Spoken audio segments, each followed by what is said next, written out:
안녕하세요. 1월 31일 화요일의 블록체인 투데이입니다. 오늘 우리 시장에 전해진 주요 이슈들 함께 확인해 보겠습니다. 먼저 글로벌 주요 이슈부터 확인해 보시죠.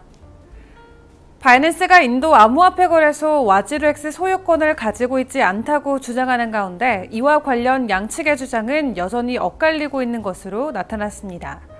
양측이 주고받은 이메일에 따르면 최근 바이낸스는 와지르엑스의 이달 말까지 바이낸스가 와지르엑스를 소유했다고 이전 진술을 철회하고 와지르엑스 서비스 약관에 바이낸스에 대한 모든 언급을 삭제하라고 요구한 것으로 전해졌는데요. 이에 대해 와지르엑스 측은 바이낸스의 요구사항은 비윤리적이라며 바이낸스는 이미 와지르엑스 소유로 막대한 이익을 얻었고 와지르엑스는 바이낸스와 관련 거짓 진술을 한 적이 없다고 반박했습니다. 비트코인 컴퓨팅 파워가 특정 업체로 집중되고 있으며 소수의 마이닝 풀이 대부분 블록체인 채굴 해시레이트를 장악하고 있는 것으로 확인됐습니다. 이는 작년 5월 테라 루나 사태 때부터 11월 FTX 붕괴 사태까지 겪으면서 상당수의 채굴업체가 경영난으로 파산했고 이에 따라 살아남은 특정 업체로의 해시레이트 쏠림 현상이 심화된 결과로 분석되고 있는데요.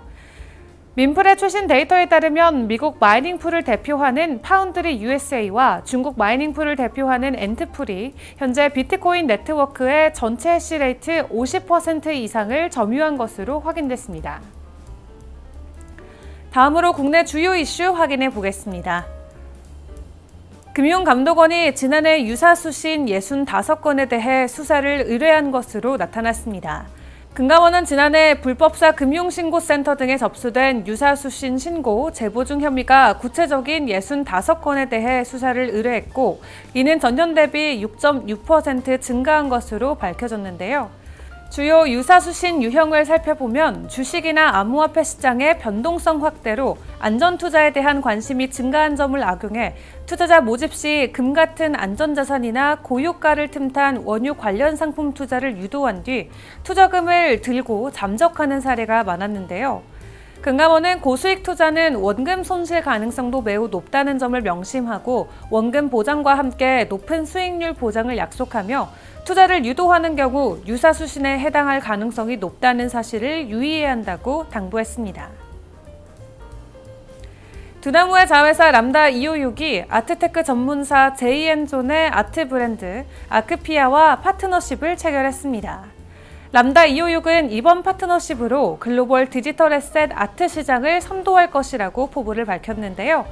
람다 256과 아트피아는 현금 결제를 활용해서 누구나 손쉽게 디지털 NFT 아트 작품을 구매할 수 있는 사이트를 구축할 것이라고 전했습니다.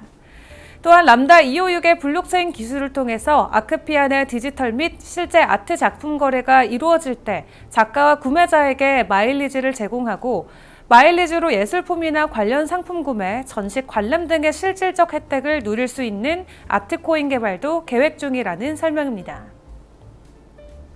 이어서 규제 관련 소식들도 짚어보겠습니다.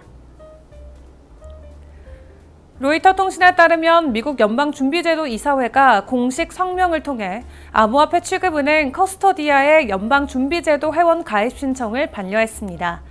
이와 관련 커스터디아 뱅크 최고 경영자 케이틀린 롱은 연준의 결정이 실망스럽다며 우리는 연준이 전통은행에 적용하는 모든 조건을 적극 수용했다고 주장했는데요. 앞서 한 외신은 연준이 커스터디아에게 마스터 계정을 발급 승인받으면서 회원사로 받아줄 가능성은 낮다고 전한 바 있습니다. 미국 바이든 행정부가 백악관 공식 웹사이트를 통해 암호화폐 리스크 완화를 위한 로드맵을 발표했습니다. 해당 성명에서 바이든 행정부는 암호화폐가 금융 안정성을 훼손할 수 없도록 하는 동시에 투자자를 보호하고 나쁜 플레이어들에게 책임을 묻는 것이라고 밝혔는데요. 이어서 행정부 전문가들은 지난 1년간 암호화폐 관련 리스크를 식별하고 이를 완화하기 위해 노력해왔다며 우선 행정부는 안전하고 책임감 있는 방식으로 디지털 자산을 개발할 수 있도록 유도하는 최초의 프레임워크를 마련하고 필요시 신규 지침을 하달하기 위한 권한을 집중하고 있다고 전했습니다. 일례로 은행들이 디지털 자산을 보유할 시 기존 은행 시스템과 분리해서 관리해야 한다는 공동 지침을 내려가면서 행정부는 금융 서비스를 개선할 수 있는 기술 혁신을 적극적으로 지원하겠다고 전했습니다. 안녕하세요. SNS 하디슈의 김예림입니다. 오늘 SNS에서는 어떤 이슈들이 주목받고 있는지 살펴보겠습니다. 트론의 설립자이자 암호화폐 거래소 후오비 고문을 맡고 있는 저스틴 선이 올해 5개국이 TRX를 법정화폐로 채택하도록 할 것이라는 트위터 글을 남겼습니다. 이어서 야심찬 목표이지만 현실로 만들 수 있다고 자신했는데요. 이날 저스틴 선은 암호화폐 시장이 지나치게 미국 규제 중심이라고 지적하며 암호화폐를 법정화폐로 채택시키려면 미국이 아닌 글로벌 시장을 대상으로 노력해야 한다고 설명했습니다. 그는 트위터에 미국의 규제는 중요하지만 We should focus on the 8 billion people on Earth 라며 지구상의 80억 인구에 초점을 맞춰야 한다는 글을 전했는데요. 또한 Let's not be too US-centric 이라며 미국 중심으로 나아가지 말자고 강조했습니다. 미국은 하나의 국가일 뿐이며 암호화폐 세계의 주요 플레이어일 순 있지만 유일한 국가는 아니다라고 덧붙이기도 했네요. 앞서 지난해 10월 도미니카 공화국은 트론 기반 암호화폐 TRX를 법정화폐로 채택한 바가 있고 네덜란드령 세인트 마틴 섬 의회에서도 트론을 국가 블록체인 공식 인프라 서비스로 채택하는 법안을 발의했습니다. 다음으로는 외국의 한 대통령이 한글로 트위터에 글을 남겨 화제가 된 소식인데요. 바로 엘살바도르 나이브 부켈레 대통령이 비트코인 매거진에 기고한 엘살바도르 비트코인 관련 FUD 해명문 한글 번역본을 리트윗했습니다. 부켈레 대통령은 이 글을 리트윗하며 제가 작성한 엘살바도르 비트코인 채택에 대한 기고문입니다. 세계에서 가장 아름다운 언어 중 하나로 쓰여졌습니다. 라고 직접 한국어로 이렇게 글을 남겼는데요. 한국인들의 높아지고 있는 비트코인에 대한 관심사가 엘살바도르 부켈레 대통령에게까지 닿은 순간이네요. 지금까지 SNS 하디슈의 김예림이었습니다.